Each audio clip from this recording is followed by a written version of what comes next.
So there's a straightforward way in which AI is transforming research and science, which is that many uses of AI fundamentally are about doing statistics faster and bigger than we've ever been able to do it before.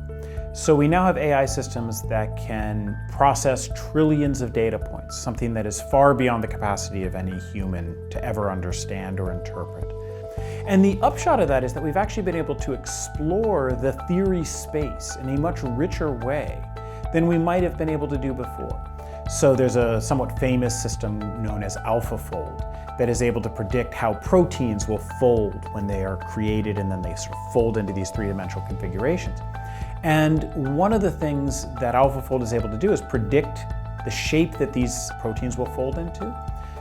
And we don't understand how AlphaFold is doing it. It's really accurate. It's solving a problem that is incredibly hard, that we've banged our heads against for years, and we don't know how or why. And so it raises questions about, well, do we know that the proteins are going to be in these shapes? What is it for us to know when all of the hard work, as it were, is being delegated off to an algorithm? So I think the implications for philosophy show up in a couple of different places. One important place that it shows up is in our thinking about what it means to know something.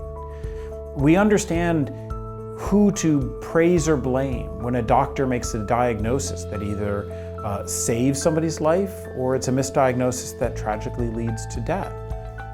We don't know how to think about it when we have an AI system doing it. And in many cases, these decisions are being made with no human, to use the language, in the loop. There's no human who's involved in this decision making.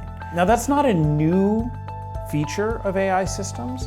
In fact, all the way back into the 1990s, the vast majority of credit card applications were approved or denied without any human ever seeing the application, even when they were hand-printed numerals, on something that was mailed in. I'm old enough to remember that. Even in those days, algorithms were making those kinds of decisions. But those were not, in most cases, literal life or death decisions. And so it was not such a problem to understand the moral responsibility. And I think one of the things this is really raising is the question, the philosophical question, of why does it matter if a human is in the decision-making loop? The philosopher Madeleine Claire Eilish has the wonderful phrase of moral crumple zones. We don't want humans to be those individual agents that are added to a system just so we can blame them, just so we can yell at them, just so we can be angry at somebody.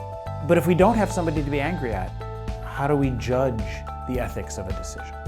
And so where I think AI has a transformative opportunity is in giving us entirely new ways to think about the world around us.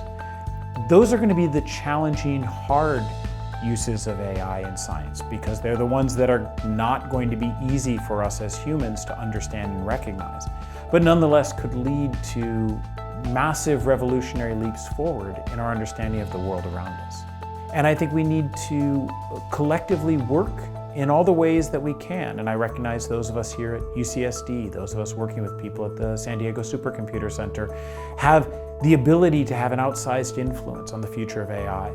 So I think we have an opportunity here, and we need to not just think, oh, technology is like a hurricane bearing down on us. Instead, we need to work collectively and individually to bring about a more just, more beneficial future in which AI has expanded who we could be.